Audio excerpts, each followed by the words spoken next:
Bonjour tout le monde, aujourd'hui je suis très content de vous présenter une première vidéo de Vampire Chapters. C'est un jeu édité par Flyos Games qui devrait arriver sur Kickstarter le 4 février 2020, donc c'est vraiment très prochainement. Je suis plutôt content parce que généralement les vampires c'est plutôt mon truc. Là c'est tiré de l'univers de Vampire la Mascarade, alors c'est un jeu de rôle à la base, c'est un univers que je connais pas trop. Moi en tout cas, le jeu graphiquement m'a tapé dans l'œil et j'ai eu envie de vous le présenter car il s'avère qu'ils nous ont proposé un petit prologue de prise en main sur Tabletopia. Donc c'est l'occasion un peu de le tester, de le découvrir ensemble. Pour vous présenter un peu le jeu, c'est un jeu coopératif qui va certainement se jouer à 4 joueurs je suppose, avec une grosse dose de narration et beaucoup de notions de RPG. En tout cas c'est ce qui nous est promis.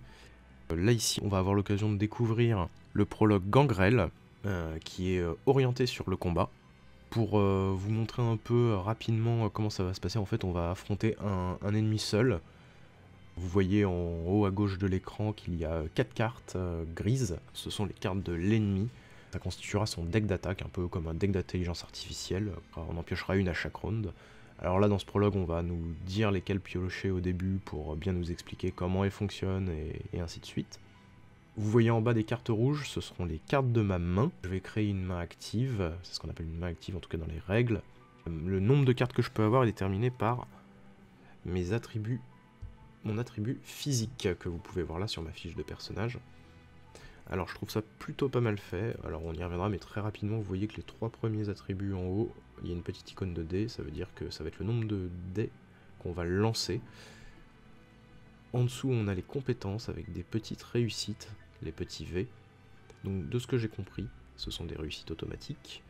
Et je suppose que si la feuille de personnage est bien faite, pour les compétences relatives à l'athlétisme, au combat, aux armes et à la discrétion, on aura donc les réussites présentes ici dans ces ronds, auxquelles on complétera un lancer de 3D qui correspond au physique. Pour la persuasion, l'insight, le subterfuge et l'intimidation, on a les réussites de chacune des compétences, et on lancera 2 dés qui correspondent au social, et ainsi de suite par colonne. Je suppose que c'est comme ça que ça fonctionne, donc c'est plutôt assez simple. L'ennemi, ici, vous pouvez voir que lui aussi a de l'attaque, une initiative, une résistance, des points de vie. Je ne sais pas à quoi correspondent ces cases rouges, mais on le découvrira peut-être à l'occasion d'une autre vidéo, car il existe un second prologue, le prologue Ventru, disponible aussi sur Tabletopia. Je ferai peut-être une vidéo dessus, c'est pas encore sûr. Donc déjà on peut voir que le jeu est plutôt joli, les illus sont plutôt sympas. Ici on a le petit plateau de figurines qui représente le lieu où va se dérouler le premier combat, avec notre ennemi en bas et la figurine de mon personnage en haut. Je vais pas rentrer trop dans le détail parce que ce qui est très très bien fait au cours de ce prologue, c'est que tout est expliqué. Il suffit juste de lire les cartes. Alors on n'a pas encore le livre de règles, mais déjà c'est plutôt clair. Je vais juste compléter par quelque chose qu'on verra pas au cours de la partie, mais qui m'a été expliqué. En bas de mon illustration de personnage, vous pouvez voir juste ici la fin. En dessous de ma volonté et de ma santé, il y a la fin. En fait, il faut savoir que grâce à la volonté, pour un point de volonté, lorsqu'on fait un jet de dés noirs, on peut relancer jusqu'à 3 dés noirs. Il s'avère que quand on va gagner de la faim, on remplacera dans nos jets un dé noir par un dé rouge, et les dés rouges on ne peut pas les relancer. Ce que je vous propose c'est de lire la petite carte noire en haut à droite d'introduction, pour ceux qui aiment bien tout lire. Alors, bienvenue dans Vampire la Mascarade, Chapters, un jeu de société coopératif narratif prenant place dans un monde de ténèbres, disponible le 4 février 2020 sur Kickstarter. Le prologue Gangrel est un tutoriel de combat conçu pour vous guider pas à pas dans le cadre d'un affrontement d'un unique ennemi. Aussi facile d'accès que possible, il n'a pas pour but de remplacer le livre de règles et n'est accessible au public que pour montrer un aperçu des mécaniques de combat. Voici également quelques informations supplémentaires qui pourront vous être utiles au cours de cette première partie.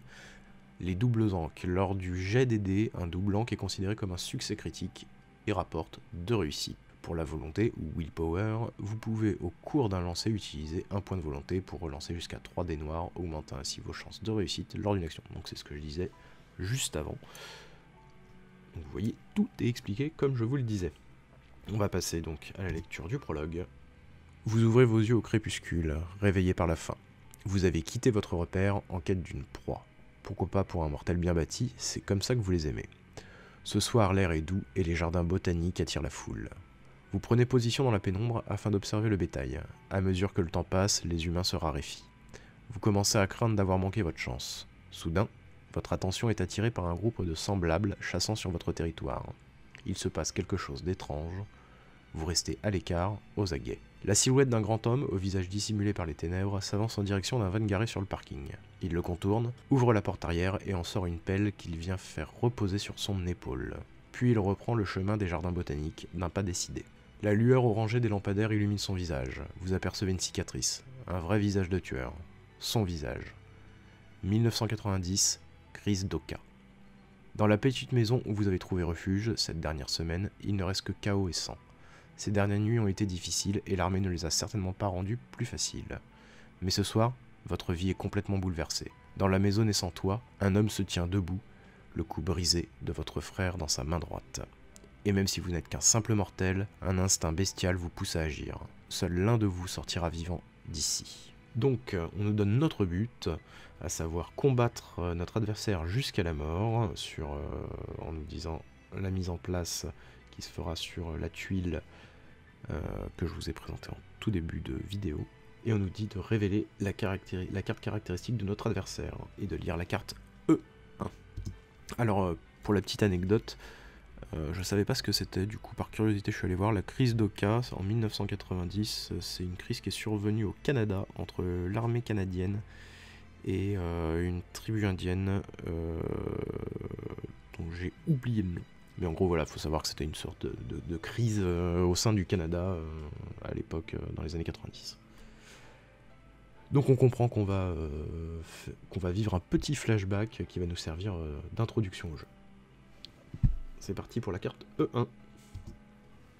Vous avez encore un moment pour décider comment tuer l'homme. Choisissez la méthode qui assouvira le mieux votre soif de vengeance.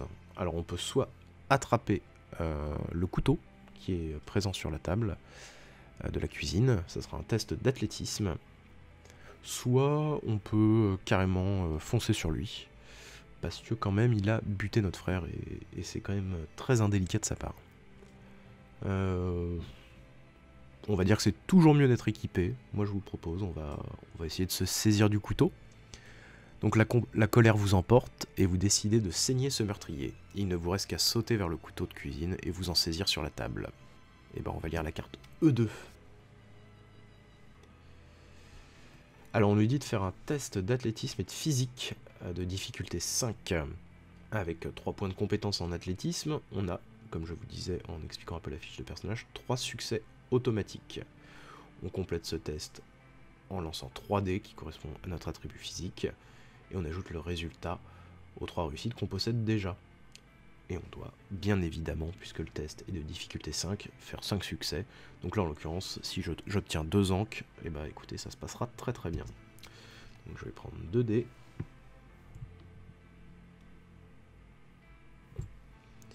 Et c'est parti. Et bah c'est un échec. C'est un échec. Donc ça commence fort bien. On nous invite à lire la carte E4. Vous n'êtes pas assez rapide, votre adversaire est bien plus rapide que vous et se saisit du couteau, vous le plongeant dans la jambe.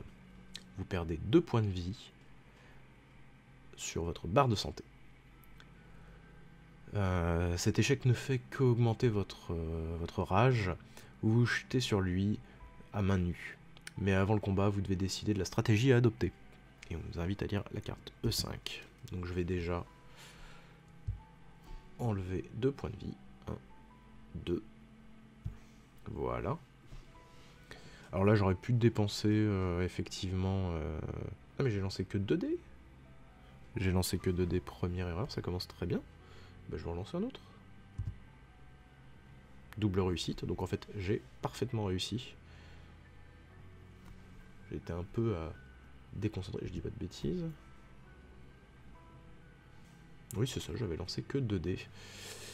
Et du coup, réussite, donc en fait carte 3, on rembobine. Donc avec une vitesse confondante, Je me saisis du couteau.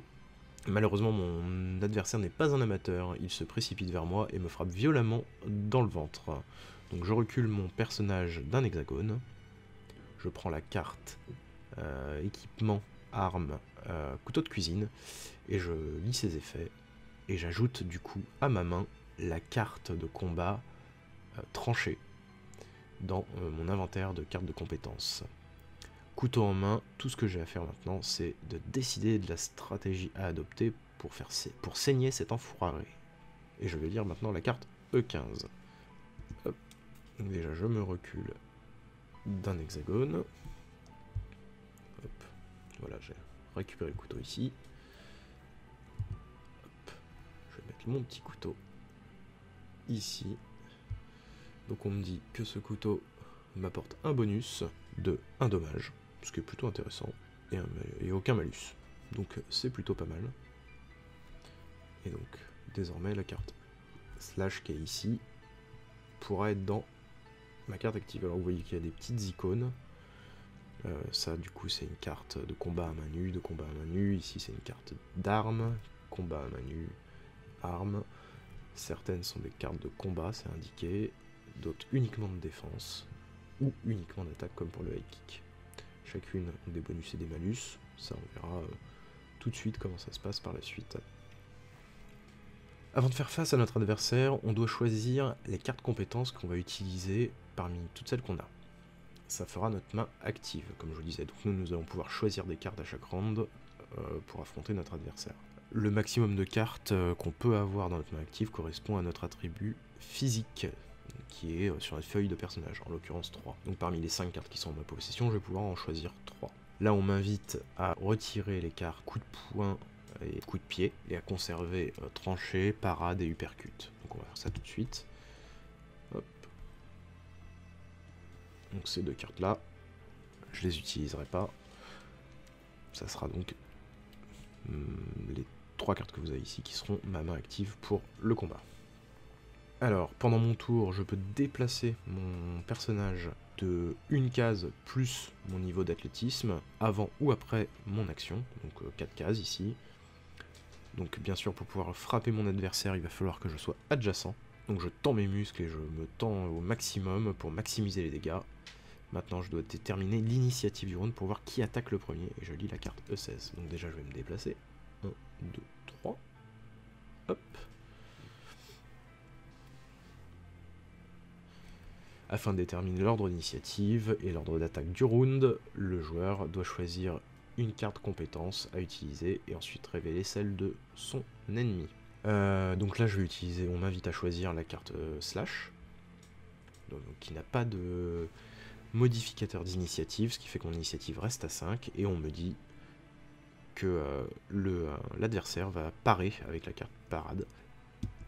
La carte parade de mon adversaire est ici. Comme vous le voyez, elle augmente sa résistance de 1, et elle a pour effet de faire échouer toute initiative, ce qui fait que donc forcément il attaquera en dernier. Il faut savoir que si mon adversaire avait choisi une autre carte et avait une initiative de 5, si on a égalité, c'est moi qui est l'ascendant et qui commence à frapper. Là en l'occurrence, il a une initiative de 5, mais la carte parade, l'a réduit à 0, donc je vais pouvoir commencer. Moi je vais commencer avec slash, ici, qui ne m'apporte aucun bonus, si ce n'est celui de plus un dommage du fait du couteau. Je me jette sur l'ennemi et je plonge mon couteau dans ses côtes. Il est clairement préparé à mon attaque et à se défendre. On va lire la carte E17. Donc là, ma compétence d'arme est de 1, donc j'ai automatiquement un succès. Je vais compléter encore une fois mon attaque par 3 dés qui vont correspondre à mes attributs physiques. Et j'ajouterai donc le résultat des dés au succès que j'ai déjà. Et j'ajouterai aussi le modificateur plus 1 dommage du fait du couteau. Et on va voir ce qui se passe. Donc là, je prends 3 dés. On va prendre ceux qui sont déjà sur des faces, échec comme ça. Donc là, j'ai 1, 2, 3, 4 réussites. 4 réussites. Je plonge mon couteau dans sa chair, mais quelque chose n'est pas normal. Mon couteau est repoussé quasiment instantanément par sa chair. Un coup comme celui-ci aurait normalement dû le faire saigner, c'est impossible. Carte E18 désormais. Vous voyez, c'est assez fluide, je trouve. On lit les cartes, on enchaîne. C'est plutôt bien fait comme première prise en main. Ça, c'est plutôt cool. On s'ennuie pas trop, ça facilite quand même la prise en main et on s'épargne une lecture fastidieuse parfois d'un livre de règles. Chaque opposant a un certain niveau de résistance, et les humains en général ont plutôt une résistance faible, tandis que les semblables ou autres créatures surnaturelles ont une résistance augmentée. Ils sont donc beaucoup plus difficiles à blesser. Il s'avère que cet ennemi a une résistance de 3, et que sa carte compétence lui donne une résistance supplémentaire. Par conséquent, on note 4 points de dommage des succès. Je lui ai fait 4 succès, moins 4 initiatives, bah du coup 0. Son visage balafré révèle un sourire vil, duquel apparaissent 2 gros protubérants. C'est maintenant à son tour de m'attaquer. Car E19. Donc là, on s'est clairement fait ramener à notre place. Le gars nous dit qu'il se laissera pas faire et qu'il a des arguments. Pour ce round, on va à notre tour prendre la carte parade de notre main active. Ça permettra d'absorber les dégâts à venir de l'ennemi. Et comme je disais, comme pour l'ennemi, nous ça va avoir l'inconvénient de réduire notre initiative à 0 pour ce tour. L'ennemi va prendre la carte coup de genou. Et ça ajoute à son attaque de 2 un modificateur de plus 2. Donc ça va nous faire potentiellement 4 dommages. Donc on va regarder tout de suite sa carte. Hop, ici. Qui est effectivement plus 2, mais ça lui enlève de l'initiative. Plus de dommages. Là, ma carte pari, elle est plutôt pas mal parce que si pour l'ennemi ça donnait plus 1 résistance, moi ça me donne plus 1 dé. Donc c'est toujours intéressant. Alors, là comme le dit la carte, c'est vraiment une carte de combat pur. Donc la compétence qu'il va utiliser, ça va être la compétence Brawl de ma fiche de personnage. On voit que j'ai déjà 3 succès automatiques. Je vais lancer 3 dés. 4 dés avec le plus 1. Donc c'est plutôt pas mal. Ça va peut-être même me permettre de contre-attaquer. Donc là, c'est ce que je disais. Avec 3 points en combat, on a 3 succès automatiques. On complète l'action de défense en lançant 4 dés. Et on espère... C'est pas terrible. 5 réussites, ça lui ferait qu'un seul dégât. Allez, je vais dépenser 1 point de volonté. Et je vais relancer 3 dés. Donc je vais conserver celui-là, qui a déjà une réussite. Et on va prendre ces 3-là. Et bah, ça change pas grand chose. Bon, ça me fait au total, avec un succès critique, 3 réussites. Donc je résume, j'en suis à 6 réussites. Il a une puissance, si je ne dis pas de bêtises, de 4. Donc en fait j'ai un plus 2. Donc je déduis grâce au succès les 4 dommages. Et du fait des plus 2 que j'ai en surplus, ça me donne un bonus d'initiative pour le prochain rôle. Pour le prochain lancer, pardon. Après avoir absorbé son attaque violente, vous décidez de frapper en représailles, tout en restant vigilant de toute contre-attaque. Un uppercut devrait être à même de briser sa mâchoire. Maintenant on va lire la carte E20, et j'espère que je vais bien lui réduire ses dents, et je vais lui faire bouffer ses crocs. Donc pour ce nouveau round, je prends la carte Uppercut, et je sélectionne aussi la skill card, la carte de compétence, pardon, Punch de l'ennemi, en appliquant le bonus d'initiative. Donc il a 6 en initiative. Comme vous pouvez le voir, ça lui donne plus 1 initiative, il a 5. Sauf que moi j'ai un plus 2. Tout. Plus 2. Ah oui, mais l'Uppercut m'enlève 1 initiative, donc j'ai qu'un plus 1. Donc on a égalité d'initiative. Bah en fait je vais attaquer. Alors, là on m'explique que quand j'utilise une carte de compétence de combat, ça me donne l'occasion de diviser mes succès comme je l'entends. Je peux les remplacer une partie en attaque, une partie en défense, mais je peux aussi tout mettre en attaque ou tout en défense selon la stratégie. Moi, en combat, donc comme je disais, en compétence de combat, j'ai 3 succès automatiques, donc ça c'est plutôt pas mal.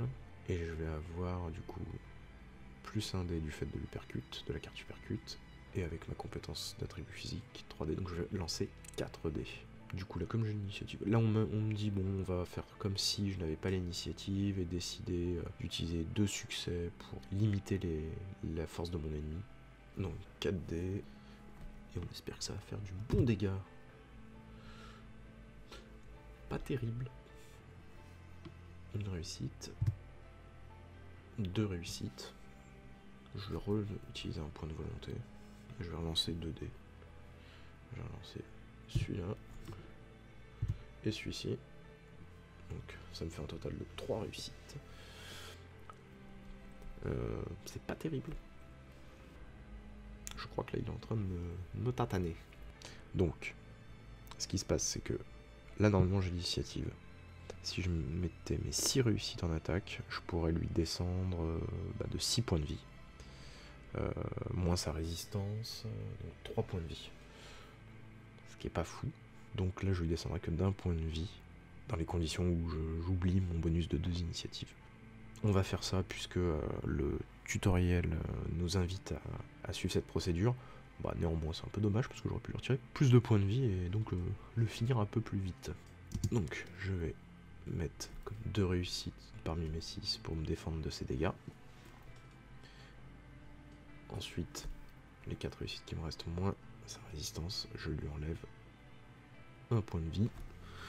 Je lui ai mis une petite pichenette légère dans le menton, il n'a pas senti grand chose. Donc je me défends assez facilement, ce qui me permet de ne pas prendre de dégâts, et je contre-attaque tout de suite. Je frappe violemment, entre guillemets, avec un uppercut, et je vois que à son visage déformé qu'il est un peu en colère. On m'invite maintenant à lire la carte 12. Donc c'est à notre tour de finir le combat seul, en sélectionnant nous-mêmes les cartes de compétences qu'on va utiliser parmi les 3 de notre main active. On ne peut pas changer la main active tant qu'on est en combat. En revanche, pour les cartes de compétences de l'ennemi, là on va maintenant les retourner. On va faire une pioche de laquelle on va tirer au hasard les actions de l'ennemi. Donc là ça va lui faire son deck un peu d'intelligence artificielle. Ça risque d'être assez rigolo. Sachant, alors, on nous précise aussi que pendant un combat, un joueur qui utilise 2 fois d'affilée une même carte de compétence perd son bonus. Donc ça nous oblige, je suppose, alors ça sera pas le cas ici à mon avis, forcément, ça nous obligera plus tard, quand on gagnera certainement de nouvelles cartes pour constituer notre deck de personnages, parce que je suppose que c'est ce qui va se passer, notre personnage va élargir son deck de cartes et va ainsi avoir des coups de plus en plus forts, des stratégies de plus en plus élaborées. Ça va nous obliger à ne jamais enchaîner 2 fois la même carte si on a une carte qui est assez puissante qui apporte un bonus, parce que sinon effectivement après vous stackez les bonus et ça n'a plus trop de sens. Donc c'est bien, ça varie aussi le combat. On continue le combat, seul l'un d'entre nous va survivre. Si notre ennemi atteint 2 points de vie ou moins sur sa barre de santé, on lit la carte 13. Si nous sommes vaincus, on lit la carte 14. On va espérer qu'on va l'avoir et qu'on va le défoncer. Alors sachant que j'ai la carte équipement du couteau sur ma précédente attaque, alors intuitivement, au vu des pictos des cartes, voilà, on a une carte slash, je suppose que ça veut dire qu'on attaque avec l'arme, avec une arme équipée qui est soit un pistolet, enfin avec une arme, logiquement avec un couteau d'ailleurs, je pense une arme coupante. Les autres on voit que c'est des pictos de main nue, donc clairement je pense que ça veut dire que non, j'ai pas le plus un dommage, que là c'était vraiment du combat à main nue. Hop, on va mélanger toutes les cartes de notre adversaire, je fais un petit mélange rapide parce que je connais pas le raccourci sur Tabletopia, donc désolé. Ok. Bon. Donc faut que je choisisse une carte pour ce round. Bon, j'aurais pas l'initiative, mais je vais tenter de lui mettre un gros uppercut dans sa tête. Qu'est-ce qu'il veut me faire? Ah bah tiens, on l'a pas eu celle-ci tout à l'heure. un kick. Bon, ça va faire mal. Il a déjà plus un dommage. Donc il a 3 dommages au tout. Là potentiellement il va me faire 3 dommages. Donc moi, j'ai plus un dé. J'ai déjà 3 succès automatiques. On va lancer les 4 dés. 2 réussites. C'est pas top. Allez, on va utiliser à nouveau le willpower pour relancer les 2 dés. Il ne reste plus qu'un willpower, qu'un volonté. C'est parti. Bon, 3 réussites, ça me fait 6 réussites. 6 réussites et il arrive avec 3 dégâts. Bah, je vais mettre 3 réussites. Non. Non, non, on va la jouer serrée. Je prends tout en... Je me laisse taper. Donc je prends 3 points. 1, 2, 3. Comme ça, on la joue serrée. Et là, par contre, je lui mets une tatane dans la tête. Donc, il a 3 résistances. Moi, je lui mets 6 dégâts. Donc, 1, 2, 3. Ok. Qu'est-ce qu'on va faire maintenant, sachant qu'il lui reste donc sa carte de parade, son punch. Allez, on va essayer de le slasher un petit peu, lui mettre un petit coup de chlasse. Voilà. Il part. Donc il a plus 1 résistance. Sachant que son initiative échoue complètement, pardon. Son initiative échoue complètement. Donc j'ai tout le loisir d'attaquer. Et bah c'est parti. Donc hop. Une réussite automatique, je lance 3 dés. Ça serait bien des succès critiques. Et là je ferai plus un dégât. Donc 3 réussites. Plus un dégât. Donc il a plus 1 résistance, 4 résistances. Et ben non, c'est bon. Puisque avec mes réussites automatiques, avec ma réussite automatique, je suis 4 plus 1, donc je lui affiche 5 dommages, 4 résistances. Hop, on passe à 2. Petit coup de chlasse entre les mains, qui est passé juste sous la gorge. Donc là, je l'ai bien eu. Et bien, on va lire la carte E13. Votre stratégie fonctionne, vos coups ont un impact sur votre ennemi et l'amènent au sol, il tombe à genoux. Vous vous tenez au-dessus de lui et vous êtes sur le point de lui faire subir le même destin que celui de votre frère. Vous gagnez une XP, donc ça, petite récompense. Donc effectivement, peut-être que l'XP nous permettra d'acheter des cartes ou... on verra, ça je ne sais pas. À la dernière seconde, vous voyez sa chair muter et ses blessures se soigner à une vitesse infernale. Bon, pas top. Il vous regarde droit dans les yeux avec un sourire sadique. Bien joué, salope. La partie est finie. Non seulement il se soigne à une vitesse un peu injuste, on va dire, dans un combat quand même entre 2 individus, mais en plus il est vulgaire. C'est pas une personne recommandable. Sans que vous puissiez vous en apercevoir, en un clin d'œil, il coupe à travers vos viscères avec sa lame. Vous vous effondrez au sol dans un cri d'agonie. Votre vue se trouble et votre souffle ralentit. Finalement, vous n'avez pas pu venger votre frère. Votre ennemi vous donne un dernier coup de pied pour vérifier que vous n'êtes plus une menace. Vous ne sentez même plus la douleur désormais. Finalement, il s'en va, vous laissant à votre imminente mort. Le combat s'arrête ici. Retournez la carte narrative et lisez la conclusion du prologue. Et ben, je trouve que le prologue se finit pas top. Conclusion. Vous êtes mort cette nuit-là. Il vous a laissé là vous vider de votre sang. Vous avez senti la vie vous quitter petit à petit, contemplant le corps inerte de votre frère. Après ce qui vous sembla une éternité, une forte odeur de musc a rempli l'air. Penché au-dessus de vous, la silhouette d'un mystérieux inconnu est apparue. Tu t'es bien battu. Tu devrais faire l'affaire. Soudain, vous l'avez senti, vous soulevez avec une force incroyable et approchez votre cou à ses lèvres. Ses longs cheveux fouettant votre visage, vous avez laissé échapper votre dernier soupir. Un liquide au goût métallique vint perler sur vos lèvres et dans votre gorge. L'instant d'après, un rugissement bestial est venu vous déchirer de l'intérieur, vous ramenant sur vos pieds, assoiffé de sang. Retour au présent. Votre esprit a effacé les souvenirs de votre transformation, cette même transformation qui vous a fait passer cet hiver glacial seul, inconscient de ce que vous étiez vraiment. C'était il y a très longtemps. Désormais vous êtes un gangrel, libre, féroce et fier. Ce soir, l'assassin de votre frère est sur le territoire de votre seigneur, une occasion inattendue de prendre votre revanche. Le sang maculera bientôt la terre de ses jardins. Gagnez 3 XP et vous pouvez désormais jouer le scénario numéro 1. Et bah c'est pas mal. Moi j'ai bien aimé ce petit scénario découverte du combat. Je pense que la mécanique du deck de cartes ennemies et de la main active qu'on peut avoir pour son personnage est vraiment sympa. Je suppose qu'avec l'XP et en augmentant les compétences, en plus ça permet des possibilités vraiment variées. Ça c'est vraiment une super chose. Ce qui est plutôt bien aussi, c'est que il n'y a pas de difficulté à appréhender le combat. Ça semble quand même relativement simple et relativement fluide. Non, c'est... sur le papier, franchement, c'est top. Ça promet un peu de profondeur. Alors, je sais pas si en plus, il y aura des combinaisons, peut-être, un peu à la Tainted Grail, d'icônes entre les cartes que vous enchaînez, etc. Ça pourrait être vraiment top aussi, d'ajouter encore une nouvelle profondeur, peut-être des liens entre les cartes. Je sais pas si c'est prévu ou si ça c'est juste moi qui le fantasme. Mais ça pourrait être vraiment super. L'ADA est top. J'aime beaucoup le design des tuiles. J'aime beaucoup le design des persos. D'ailleurs, je me suis... Petite omission, mais bon, mon personnage était une femme, donc je pense que j'aurais dû parler d'elle au féminin forcément, et c'était certainement une...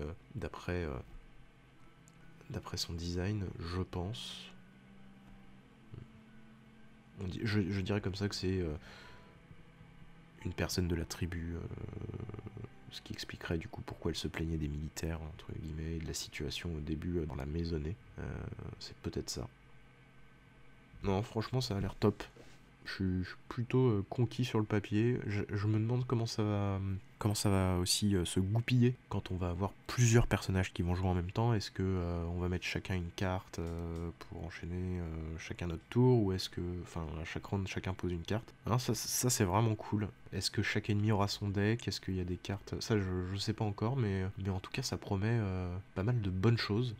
Est-ce qu'on aura aussi une limitation dans l'inventaire? Est-ce qu'on peut porter tout et n'importe quoi, ou c'est parce que je vois pas sur la carte par exemple de couteau si c'est...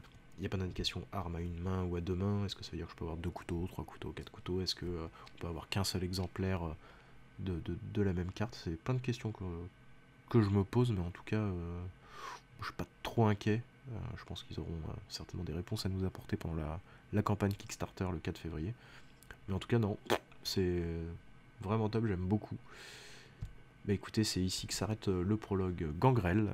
Je vais certainement faire du coup l'autre prologue, le prologue Ventru, qui lui est plus orienté, je crois, sur la discussion entre les personnages, l'influence des autres caractéristiques, il me semble, comme la persuasion, etc. Donc ça peut être aussi très intéressant de découvrir cette portion du jeu, cette facette du jeu. Donc ouais, je suis assez pressé de me plonger dedans. Bon bah écoutez, je vous remercie de m'avoir suivi, j'espère que la vidéo vous a plu. N'hésitez pas aussi, si vous avez apprécié, à mettre un pouce, à vous abonner, à faire toutes ces choses qu'on demande à chaque fois quand on finit une vidéo et qui sont pas forcément désagréables. Je fais au passage des gros bibis au culte du dé, à Monsieur B et à Monsieur D, ils se reconnaîtront. Allez, ciao, à plus.